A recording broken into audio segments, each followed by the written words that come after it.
কইরা দিমু আমি পুত কইরা দি। শিল্পীদের গাবতলী গরুর হাটে চাকরি দেবেন ডিপজল, এমন কথা বলে বিপাকে পড়েছেন মিশা সওদাগর। এমনকি ডিপজলও পড়েছেন তোপের মুখে। সামাজিক মাধ্যমে সমালোচনার তীরে বিদ্ধ তারা। ডিপজল সাহেব হচ্ছে ইনশাল্লাহ এবার গাবতলী একা নিচ্ছেন গাবতলী, এবং আমি কালকে বৈশাখ বলছি যে ভাই আমার অনেক ছেলে মেয়ে, এবং আপনারা যারা যারা আছেন those who want to work, যারা কাজ করতে চান, এই যে মনে করি একটা মনে করে পুরো কোরবানির পুরো ইটা আর কি থাকে না, আমাদের সবারই এখন সব বুঝেন, আপনারা বুঝেন যে কাজ কি না আছে। যারা যারা আমি যেমন চুনু মামাকে বলবো, নাচের ডাইরেক্টরদেরকে বলবো যে তোমার কয়জন লাগবে দাও, বিভিন্ন কাজ তো এত বড় গাবতলীটাকে এই করবে।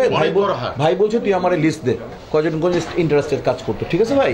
তবে বিষয়টিকে একেবারে অবান্তর বলে জানিয়েছেন ডিপজল। সরাসরি মিশার বক্তব্য নাকচ করে দিয়ে তিনি গণমাধ্যমকে বলেছেন, শিল্পীদের কাজ সিনেমা করা, সিনেমা বাদ দিয়ে তারা অন্য কোনো কাজ করেন না বা করতে চান না।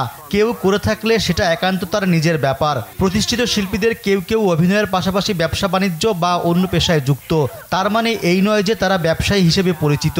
তাদের মূল পরিচয় শিল্পী। মন তুই চিনলি না রে, জানলি না। ডিপজল বিস্ময় প্রকাশ করে বলেন, এই কথা আমি কেন বলবো? একজন শিল্পী হয়ে আরেকজন শিল্পীকে কি এমন কথা বলতে পারি? এ ধরনের কথা অবাস্তব ও অবান্তর। আমার বরাত দিয়ে মিশা বা অন্য কেউ গরুর হাটে চাকরি দেওয়ার কথা বলে থাকলে তার তীব্র প্রতিবাদ ও নিন্দা আমি করছি। আমি অনশন করুম, আমার অপমান করছে।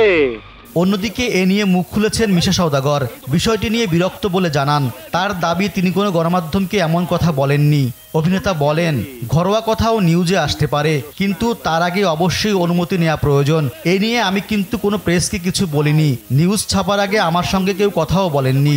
এটা নিয়ে নিউজ করা অনেকটা সাইবার অপরাধ। আমি সাংবাদিক ভাইদের যেহেতু কিছু বলিনি, তারপরেও এটা নিয়ে তারা নিউজ করেছেন, এমনটা তাদের থেকে আশা করিনি। তুই কি আমারে ফুটপাতের মাস্তান ভাবছ? সেই ঘরোয়া আড্ডার ভিডিও ইতোমধ্যে অনলাইনে ছড়িয়ে পড়েছে। তাতে দেখা গেছে বেকার শিল্পীদের কর্মসংস্থান নিয়ে কথা বলছেন মিশা। শুধু সিনেমা নয়, এ সময় টেলিভিশন কিংবা ইউটিউব ও ওটিটির জন্য নির্মিত নাটক ও সিরিজেও চলচ্চিত্রের অভিনয় শিল্পীদের কিভাবে কাজে লাগানো যায় সে বিষয়েও পরিকল্পনা করতে শোনা যায়। রেজওয়ান সিদ্দিকী, দেশ টিভি।